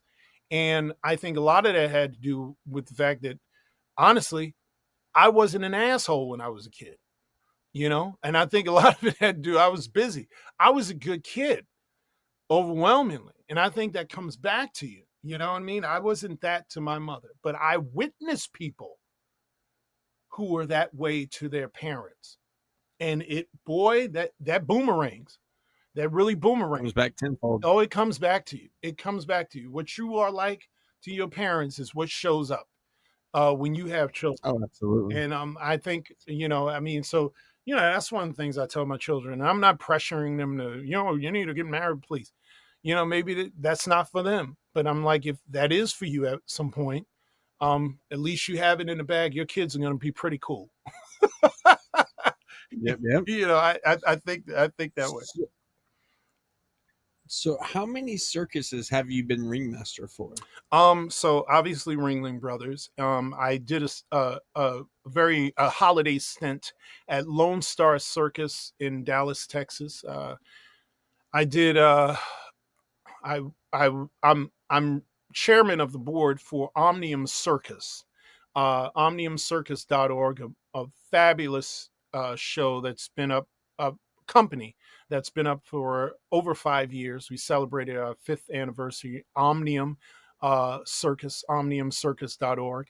I was their ringmaster for a bit, and then I was called in to Circus Vargas, and I've been with Circus Vargas since 2023. I want to say, yeah, 2023. I did some work at Venardo Circus as well, and some spot dates here and there with like weekend shows or something. That honestly I can't even remember, but just Mm. gigs. But circus is where I've had some extended period of time of work. Those were the ones I just named. But right now I'm currently with Circus Vargas, which is it's such a beautiful show, run by really wonderful people, and it is very different from Ringling Brothers. Much smaller operation. We would call it a one ring under a big top. Run like the old school. You set up your tent and the whole bit. Back to your roots. Yeah. And Yeah. it's a lovely operation. Beautiful people. The audience is very loyal, great audience. We meet people who come to an engagement multiple times that we're there. And it's a great show. The thing I love about the Circus Vargas show, it's a show with a lot of heart. You feel like you've gotten a good fill of great entertainment. You feel welcomed. Uh, you feel like, I mean, it's so much for your money. I think the entertainment, the Yeah. acts are really top tier. The comedy is great. We have this wonderful. He used to actually be on Ringling too. He and his brother Stevie and Jones, the musical Larry of Stevie and Jones. They used to be on a gold unit at Ringling Brothers, but they made their mark really here at Circus Vargas. They're stable here. They're wonderful, hilarious, out of their minds. Stevie is crazy, but he's a lot of fun. I mean, the kids just freaking love him. I mean, everybody like. Hopefully, you can put a word in for an interview. Yeah, sure. Yeah, I think he'd love. I think he'd love to talk to you guys. Great guy, just funny, man. Funny. His brother's a masterful musician. They're very opposite. His brother's more. His brother Jones is more serious, and it works. They come from 5 generations of circus and of clowning and music. They're from Italy, so it just makes sense. They're great. They're wonderful to work with. Very flexible. They do what clowns do. They cover when there are little gaps in the shows. But it's a wonderful small show. Excellent artists, excellent performers, wonderful families. One of my favorite of all time now is Faltini family from the Czech Republic. Beautiful family, beautiful. Just, I mean, everybody's gorgeous in the family, and exceedingly talented. It's amazing what they can do. I mean, it's a mother and a father and their 3 children, all of whom are teenagers, and they're just massively talented, and just uber professionals. And that's a great thing too, to not only work with people who are very talented, but are professional. And and you can see the way that they work. There's a pride in how they work. Um, and that's really, Pride in their craft. yeah, it's really, and really, I can say that for actually all of the acts. You know, I'm also a performance director here, so I set up the practice schedule. So, people are always practicing. They're always practicing. They're always building something. They're always active. So this is a very lively community that we have going. So it's So, wonderful to work in. so that'll lead great into another question. Where do you think the art of clowning is in 2025? Man, that's an awesome question. And it was so funny. I was thinking about. I think I spoke with someone the other day about this, and I have to be respectful because I'm not a clown, and so I don't know. Because for Mhm. all I know, there could be all sorts of things going on with regards to clown. Well, you know the history of clowning. Yeah, Obviously, well, I being a mean, ringmaster, I'm somewhat, sure but you've learned. like I know what I like, and I know what I'm Mhm. seeing over the years. There was obviously Okay. clearly a decline for a good 25 years, you know. And I think it's unfortunate because, you know, I, I think one of the great opportunities we as an industry have with social media is rescuing our narrative. I think that's the biggest thing circus has to work on, is rescuing our narrative. You hear the word circus is always associated with something chaotic and disdainful and crazy, when it's anything but. Crazy. Yep. I mean, we were the ones who taught the US military logistics. I mean, like, I mean, so we're obviously a very How to orderly load type of trains. Very right. institution.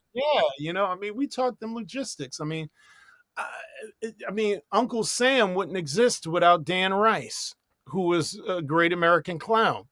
I mean, like, there's so much of circus uh that has positively affected Embedded in the American history life. of America. Yeah, I mean, like, back to the music. I mean, ragtime. Early versions of jazz music were Mhm. were introduced to the Americas through the circus musicians. So there's just so much about it, and then socially, what we are. I mean, women run shows.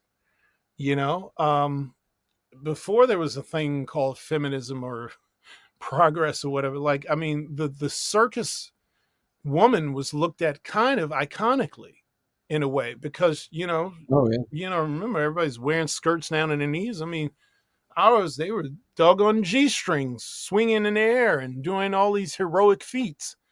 of strength and athletic prowess. We didn't see, and these were in times where we definitely didn't see women like that, but this was happening on the big tops all the time. You know, circus is the first industry, one of the first, if not the first industry, to hire ex-slaves and protect them. Circus Yep. was known for hiding Jewish performers during, the Nazi reign over there in Germany. Guys, what is his name? His name is Adolf Althoff, something like that. It's a wonderful story about that. I mean, it's a German circus, and they would hide Jewish performers, and the way they would do it was rather innovative. Wow. But they would hide these Jewish performers from from the Nazis. I mean, we've always had this kind of ethic of respect for people, no matter your background. I love how uh, one of my favorite showmen, Tim Teggy, he said to me once, he said, "Look, in circus, we're not black, we're not white, we're not religious, we're not irreligious, we're not gay, we're not straight, we're circus, and circus is our citizenship." And I thought, man, and it's true. I mean, and that's not saying we're uh, untouched from the foolishness of bigotry. It's there. I think as long as you have Yes. people, and we definitely find it out in the world of social media how some people think. But when we get to doing what we do, there's nothing like it. There's nothing more. There's nothing that can compare to it. Now, to your question about clowning, I do think we are in need of like kind of a. I think I would love Revival. to see well, I would love to see a clown school again.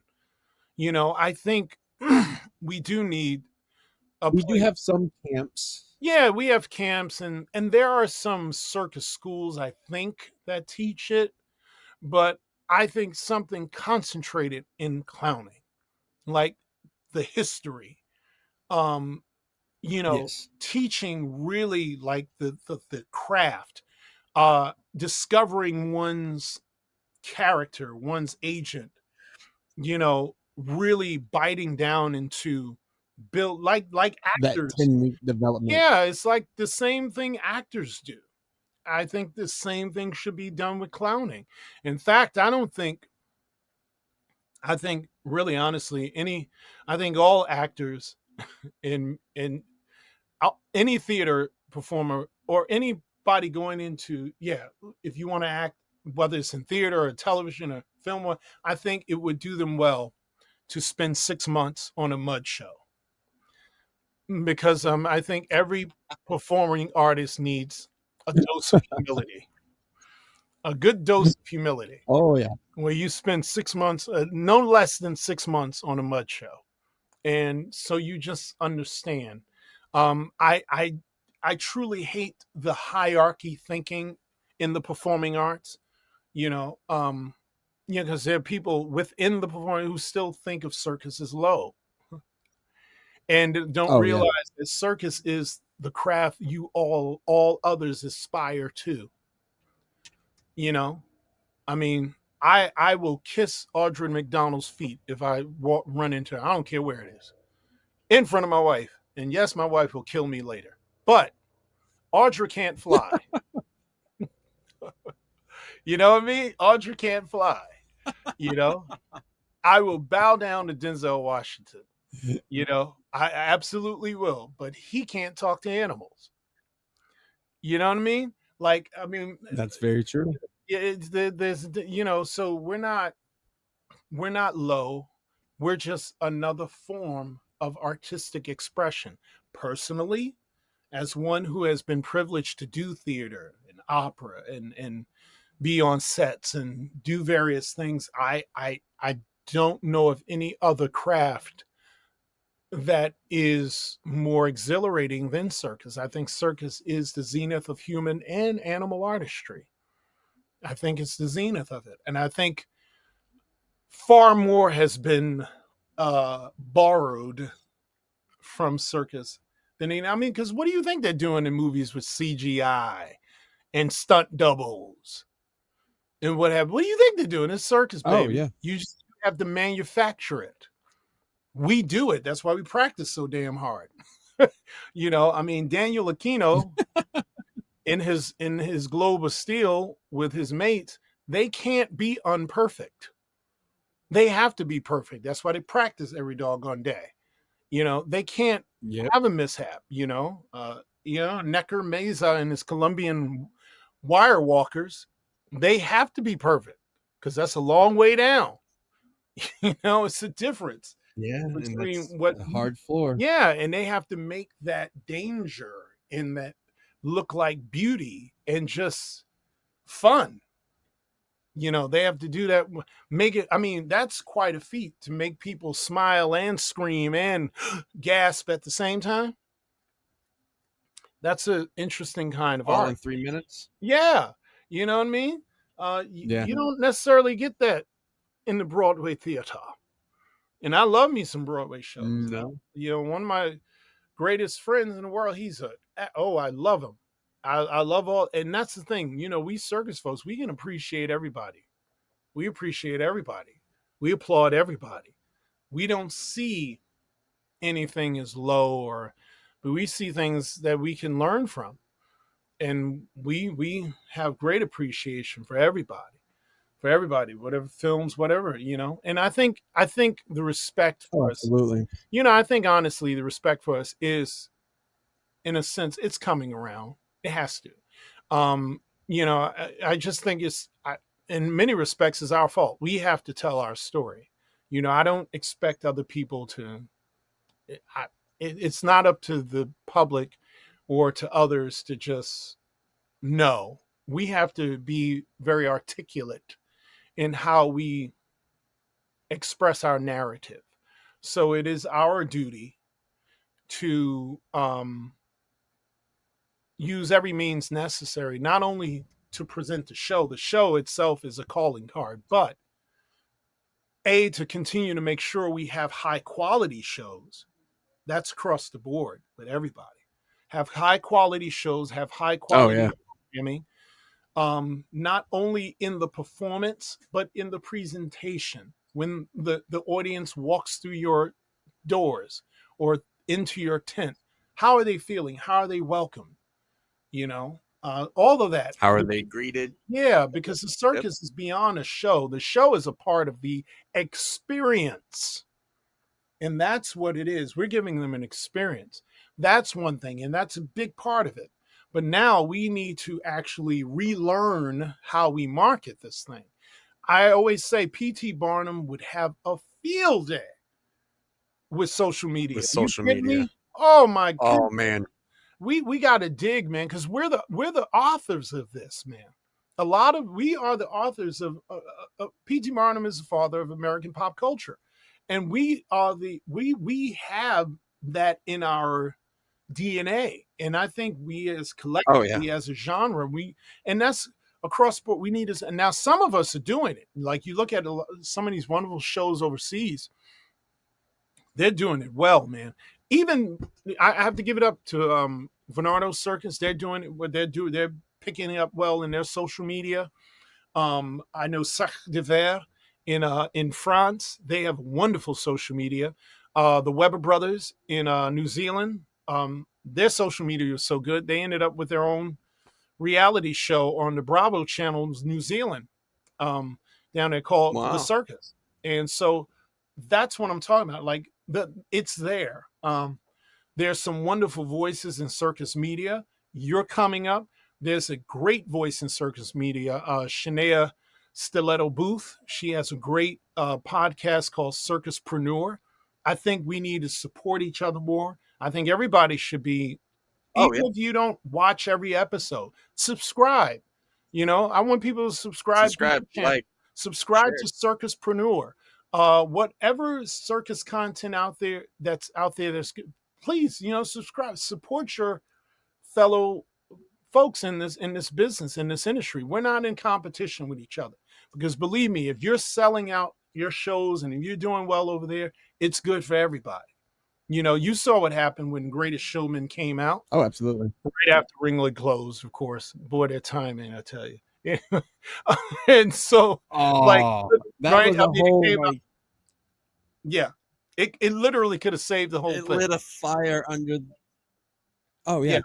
And all of a sudden, circuses was sold out all over the place because of the Greatest Showman. That's the power of, you know, film and broadcast media, if you will, when it's done Oh, well and done absolutely. right. And what was great about the Greatest Showman is that the industry suits did not did not invest in it well enough. They didn't think it was going to do well. Oh, nobody's going to like musicals. It's always these industry suits who have no talent, who got the job because of their uncle, who don't know anything.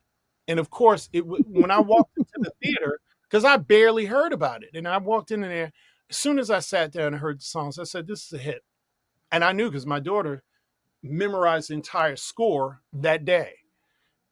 And it was kind of similar to that whole thing when Frozen, right? When I heard that damn Oh song, yeah. I had to hear it for 2 years, but I wish I owned the rights to it. But look, God bless him. That's what I'm talking about. Like, I mean, you know, the suits don't know anything. They really don't know anything. They shouldn't be making decisions for anything. And so, you know, but anyway, it worked out, and it was a great, like, it was a great boost for our business as far as Oh, the industry absolutely. was The concerned. tent show Yeah, and I kind of blew up. wish Ringling would have somebody would project it better, because I mean it would have been a humongous boost for a Ringling Brothers, because of course it was about Barnum, so to speak, loosely based on his life. Well, anyway, that's neither here nor there. But I think the next mission for the circus industry is to really become people, and there are people doing it. There are personalities out there doing it, but I think the companies, the shows, you know, if you can swing it in your budget, figure out getting some kind of social media personnel of some kind, not just Oh yeah. yourselves, because they're these wise, wily, smart, techie kids out there who, for some reason, they know the demographics, they know the algorithms, they know how that works, and they can, you know, They know the code. yeah, if we can, they can break that code for you, you know, because what you want those numbers. That's what you're looking for, because the content is there. Circus is teeming with content, teeming with content. Like the content, Oh yeah. that's the thing. I mean, I really, I mean, like if we do it right, woo. I mean, it's teeming with content. So my hope is that we really learn to do that well. You know, so. Very awesome. Very awesome. Well, we're coming to the end of the show. Would there be like anything that you would like to personally share? You know, listen, I just want Like everybody to go out. shows? No, you know, I don't have anything right now. I actually have to build a website. But look, I just want everybody, make sure you're supporting the craft, you know, support a circus, go to a circus. If you can, don't ask for free tickets, go buy your tickets and buy your popcorn. Go to the circus, go to enjoy it. Tell friends about it, tell people about it. Go to a local circus when it comes to your neck of the woods. Keep it going, keep the circus alive inside you. That's the best I can do. Awesome. Awesome. Well, we would love to have you back on. Until next time, we'll see you down the road. All right, my friend.